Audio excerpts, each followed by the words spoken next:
Pero ya vamos a entrar. Buenas tardes, doctor Álvaro Ramírez. Doctor, aquí en Nicaragua, un buen porcentaje de población, lastimosamente aquí no hay estadísticas, prefirió quedarse en casa que ir a los hospitales. Eso tiene algunas explicaciones. Ustedes como médicos especialistas han analizado ese fenómeno. Claro, claro. O sea, este fenómeno empezó a mediados de junio. A mediados de junio, después de que el primer pico grande de casos severos empezó a inundar los hospitales y se empezó a ver el tema de los entierros express. Entonces, ¿qué pasaba? La gente llegaba a los hospitales y hay como dos tipos de ciudadanos. Los ciudadanos que son afines al gobierno y que siguen las líneas del partido de gobierno y la pareja en el Carmen, y los ciudadanos que eran azul y blanco o que no eran reconocidos. Entonces, las familias empezaron a observar de que el paciente entraba al hospital, se entraba a la sala del COVID, algunos recibían atenciones, muchos no recibían atención. Cuando moría, eran llevados a la morgue a entierros express. Muchos casos la familia no era notificada, pues el entierro se daba y no se le permitía abrir el ataúd. Entonces, la duda quedó como cuando el servicio militar, que te traían los chavalos muertos desde las montañas, y si era realmente tu hijo, si era tu familiar, tu deudo, y muchos de ellos fueron enterrados.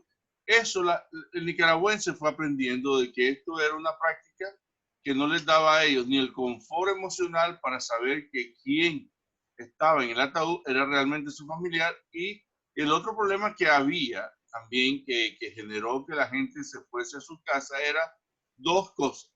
Los hospitales privados extremadamente caros. Y en los hospitales públicos, los médicos y las enfermeras le estaban pidiendo que trajeran las medicinas, que trajeran los guantes, que trajeran todo. Entonces, prácticamente el gasto médico lo cubría la familia, no el hospital. Entonces, entre arriesgar que su familiar desaparezca en el hospital y cubrir todos los gastos médicos, la gente empezó a aprender de que con tener la receta y quedarse en las casas, pues no había más ventaja en el hospital para ellos. Entonces la gente empezó a dar lo que se llama el silencio epidemiológico. Ese fue un silencio poblacional en el cual los casos empiezan a desaparecer para mediados de junio y empiezan a quedarse en los barrios. Y la gente también hubieron muchas cosas que se hicieron. Una, hacer entierros en los patios de las casas, sobre todo en las mesetas de los pueblos, en Catarina, donde la gente puede enterrar a sus muertos en los patios de la casa sin tenerlo que llevar a los cementerios. La otra cosa fue esconder la enfermedad, y si alguien moría por la enfermedad, pues obviamente no dejaban saber a la gente del barrio porque andaban por ahí tratando de capturar pacientes y llevarlos de regreso al hospital. Entonces, la gente arriesgó a cubrir sus gastos médicos desde sus casas y es la inteligencia del pueblo nicaragüense. El pueblo nicaragüense no es tonto. Nosotros sabemos cuando no nos están tratando bien y no nos quieren atender bien, sabemos cómo sobrevivir y por eso las farmacias también sufrieron un momento de que no había medicamentos, no había nada de lo que se suponía que servía para el COVID. En un momento se pensó que la cloroquina era buena, la cloroquina desapareció de la farmacia. Después vino la dexametasona y desapareció de la farmacia. Entonces, el pueblo nicaragüense hasta hoy todavía sigue haciendo lo mismo. Pues hay muchos casos leves y que no requieren hospitalización, que los dejan en el hospital y cuando ya vienen severos y se complican y mueren. Ahora, pues, desde el punto de vista médico, ¿eso fue un riesgo mayor? ¿O hubo gente que incluso en el norte se curó con brebajes, pues, por ejemplo, o se preparó, pues, para enfrentar la enfermedad con brebajes, pues, con cocimientos y esas cosas? Bueno, desde el punto de vista médico, el riesgo de morir siempre está dependiendo de las complicaciones que el paciente tiene. El mayor problema aquí no es simplemente del manejo clínico del caso. El mayor problema aquí es la contaminación que se da en los barrios, la contaminación que se da en la comunidad y el incremento de la circulación comunitaria del virus, que es donde para la segunda ola que se nos va a venir pronto en el país, realmente la distribución y la circulación comunitaria y la transmisión del virus es muy alta en Nicaragua. Y eso podría hacer que en la segunda ola, pues los casos sean mucho mayor, los casos complicados. Porque aquí hay que diferenciar dos cosas importantes desde el punto de vista médico. 80% de los casos van a ser asintomáticos y síntomas leves, que se pueden curar en la casa con los brebajes, con cuidado de suficiente hidratación, con paracetamol, con las cosas básicas como una gripe normal. 80% de los casos no van a demandar atención médica.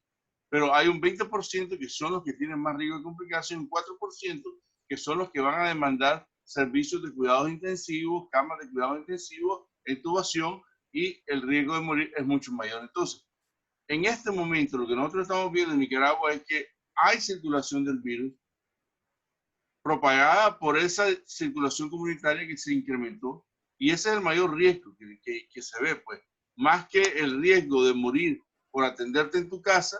Si te atendes bien y mantener las medidas de higiene, pues vas a sobrevivir. 80% de la gente lo puede hacer. Ahora, es una lástima que en Nicaragua no hay estadísticas, pero si se pudiera medir eso, sería interesante, doctor. Bueno, mira, por ejemplo, de los datos que se fugaron de Anonymous, podemos decir que al momento, al 10 de agosto, había más de 10.000 casos confirmados en el Ministerio de Salud. Esos casos confirmados representan un 3 a 4% de los casos, porque utilizan la definición clínica más severa.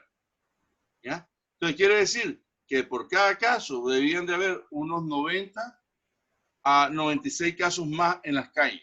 Sí. Que significa que habría unos 100.000 o por encima de los 100.000 infectados en el país hasta el 10 de agosto, basado en las estadísticas que se logró de Anónimo. La circulación en Nicaragua, y además los datos de Anónimo fueron muy interesantes porque también reflejaron cómo el COVID estaba transmitiéndose en todo el país desde las primeras 2 semanas. Ya había en Bluefield, había en Huigalpa, había en San Rafael del Norte, habían casos confirmados.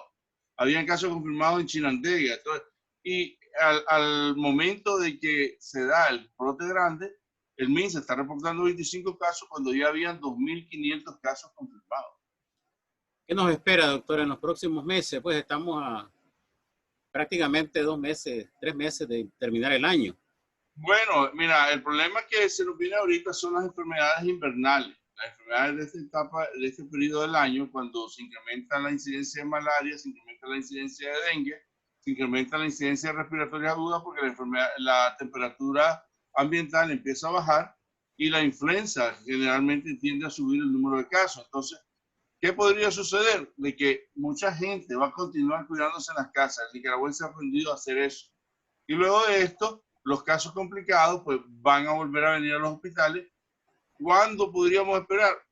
Quizás a partir de finales de la próxima semana o mediados de octubre, empezar a ver el incremento de casos complicados, que son aquellas personas que sufren de otras enfermedades y que el COVID les lleva a la necesidad de atención hospitalaria especializada. Bueno, doctor, muchísimas gracias por su tiempo. Yo sé que... Un gusto, Ramón. Y seguimos en contacto. Muchas gracias, doctor. Gracias. Bye, bye, bye, bye.